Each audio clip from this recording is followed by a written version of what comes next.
Hello everyone.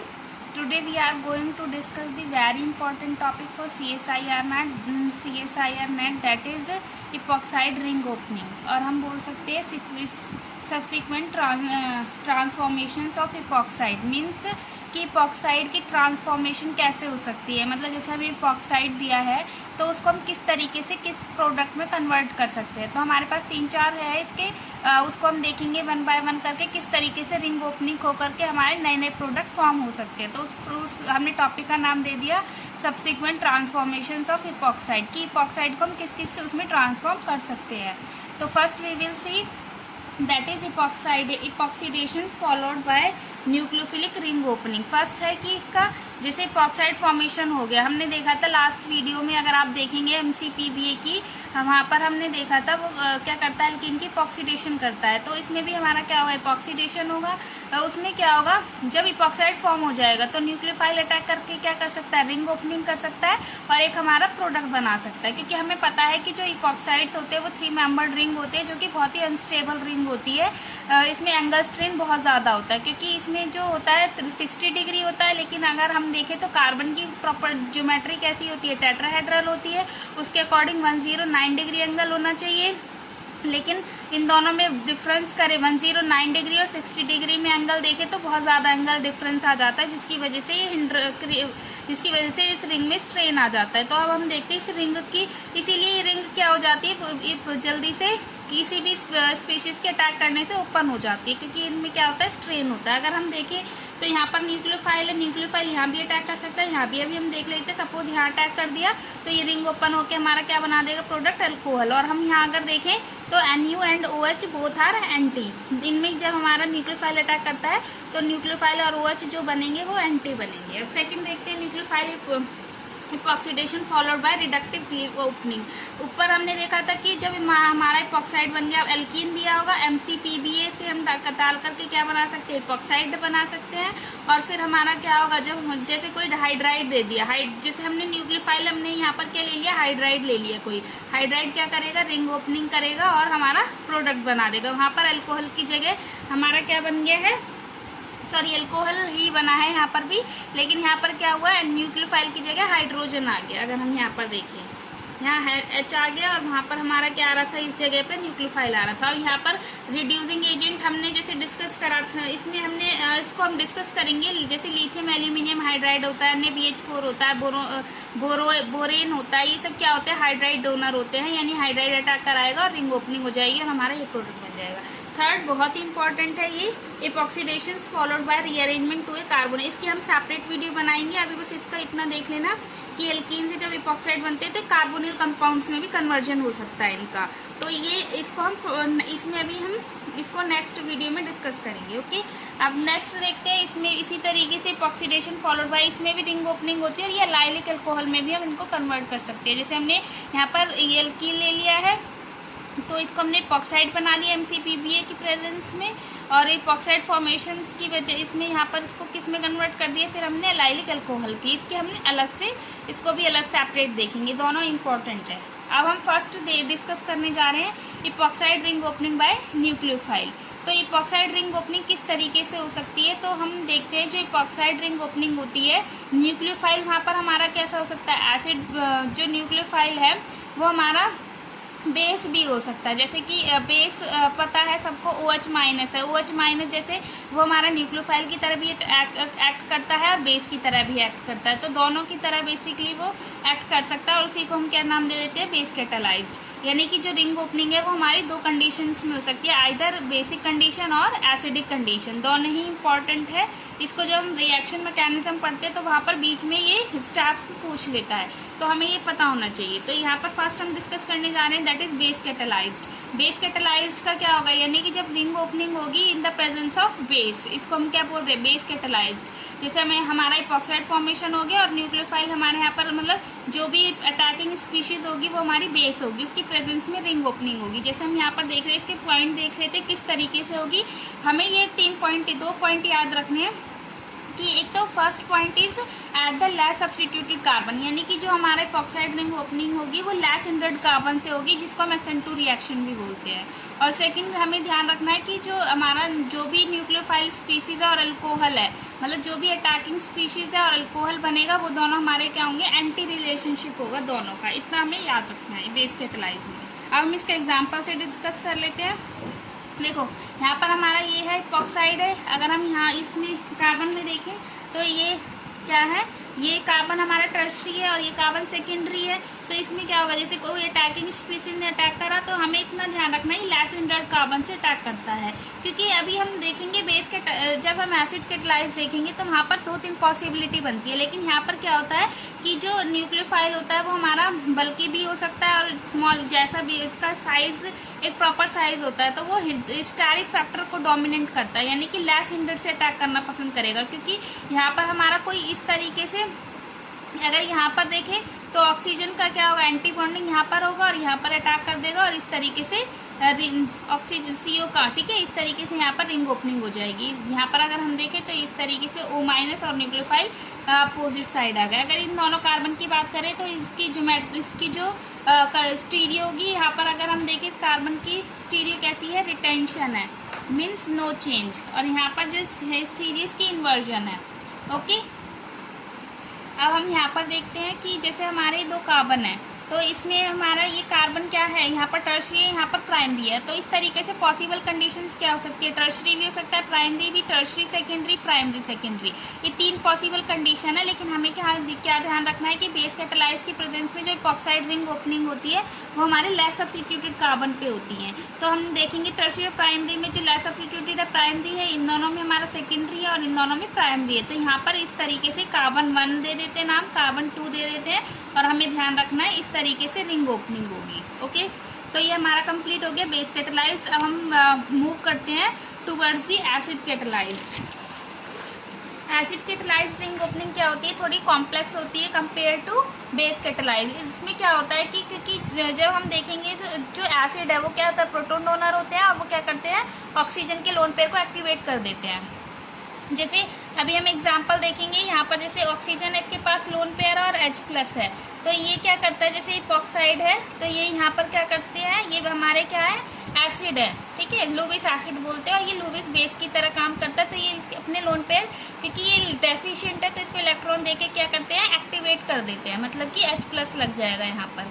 तो इस तरीके से रिंग एक्टिवेट हो जाती है। तो इसमें सिचुएशन थोड़ी कॉम्प्लेक्स हो जाती है, हमें समझनी, इसको हम और बहुत ट्रिक से समझेंगे। अभी हम इसका कॉन्सेप्ट समझ लेते हैं किस तरीके से होती है। तो जब बॉन्डिंग हो जाती है प्रोटॉन की ऑक्सीजन के साथ तो क्या हो जाता है, ये जो CO बॉन्ड हो जाता है वो और भी वीक हो जाता है, क्योंकि हमें पता है ऑक्सीजन पे पॉजिटिव चार्ज कैरी करना थोड़ा मुश्किल है, क्योंकि हम ऑक्सीजन क्या इलेक्ट्रोनेगेटिव है और इलेक्ट्रोनेगेटिव एटम पे नेगेटिव चार्ज ही हमारा स्टेबल होता है, पॉजिटिव चार्ज क्या करता है, अनस्टेबल कर देता है उसको, जिसकी वजह से कार्बन और CO बॉन्ड क्या हो गया, हमारा वीक हो गया, यानी ये और भी ज्यादा स्ट्रेन हो गया, जिसकी वजह से ब्रेक करना चाहेगा।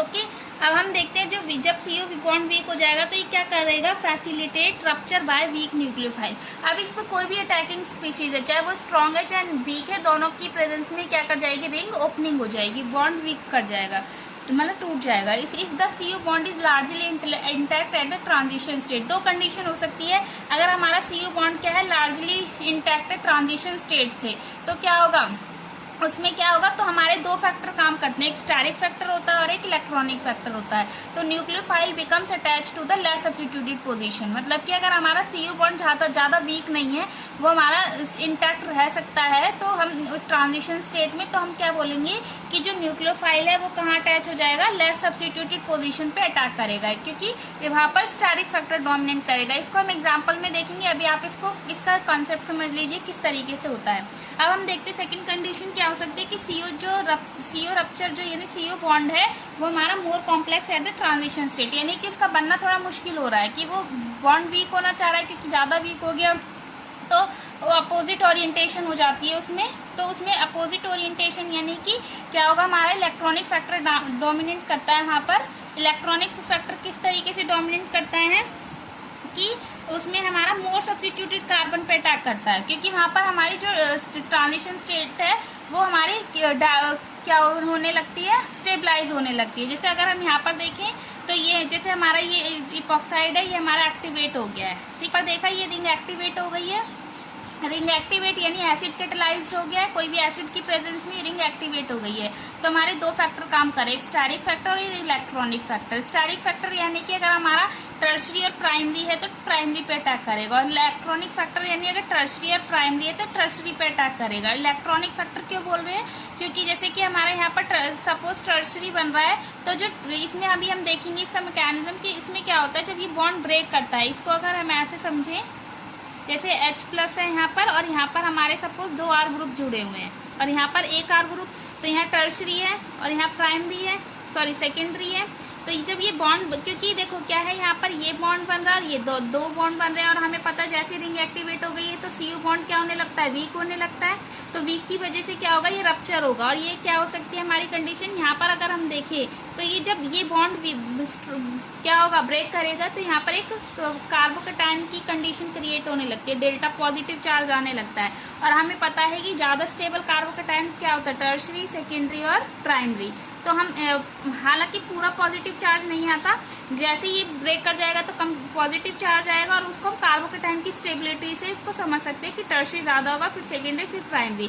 तो इन दोनों में हमारा टर्शरी और सेकेंडरी में टर्शरी ज्यादा स्टेबल होगा, यानी कि यहाँ पर कौन सा फैक्टर डोमिनेट करेगा, इलेक्ट्रॉनिक फैक्टर। इसकी हमने एक छोटी सी टेबल बना ली है, उसमें हम समझ सकते हैं कि आपको जब कंफ्यूजन होगा कि कहाँ पर स्टेरिक फैक्टर डोमिनेट कर रहा है, कहाँ पर इलेक्ट्रॉनिक फैक्टर डोमिनेट कर रहा है, तो उसके लिए हम यहाँ पर इसको इस टेबल से समझ सकते हैं कि इसमें जब हमारा क्या होगा, यहाँ पर अगर हम देखें जैसे दो हमारे पास इपॉक्साइड है C1 और C2, यानी कि कार्बन नंबर 1 कार्बन 2 दे दिया हमने।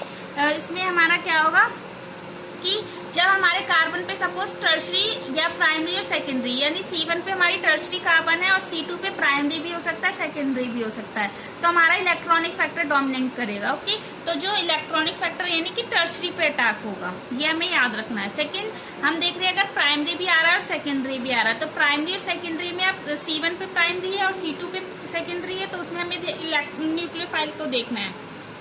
अगर हमारा वीक न्यूक्लियोफाइल होगा तो इलेक्ट्रॉनिक फैक्टर डोमिनेट करेगा, तो C2 पे अटैक करेगा, यानी कि सेकेंडरी कार्बोकेटायन पे, सेकेंडरी कार्बन पे अटैक करेगा, ठीक है।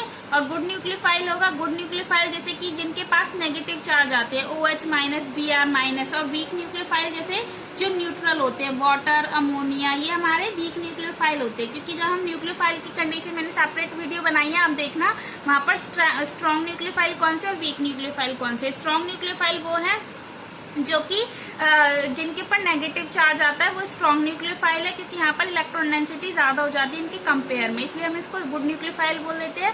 और वीक न्यूक्लियोफाइल वो है जो हमारे न्यूट्रल है, मतलब कि पास कोई चार्ज नहीं है। तो हमें ध्यान रखना है, जब वीक न्यूक्लियोफाइल होगा तो इलेक्ट्रॉनिक फैक्टर यानी C2 पे अटैक होगा, और गुड न्यूक्लियोफाइल होगा तो स्टेरिक फैक्टर यानी C1 पे अटैक करेगा। अब हम इसको एग्जाम्पल की तरह समझ लेते हैं।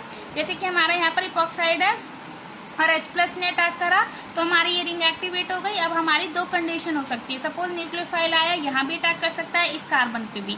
इसको अगर मैं नाम दे दूं C1 और C2, तो यहाँ भी अटैक हो सकता था, यहाँ भी अटैक हो सकता था, लेकिन सपोज हमने दोनों पे अटैक करके देख लिया किस तरीके से कंडीशन क्रिएट होगी। अब न्यूक्लियोफाइल ने यहाँ पर इस वाले ऑप्शन में हमारा यहाँ पर अटैक करा है C2 पे, ठीक है। तो यहाँ पर जब अटैक करेगा तो इस तरीके से रिंग ओपनिंग होगी, यानी कि यहाँ पर अगर देखें तो ये सेकेंडरी कार्बन है और ये प्राइमरी है।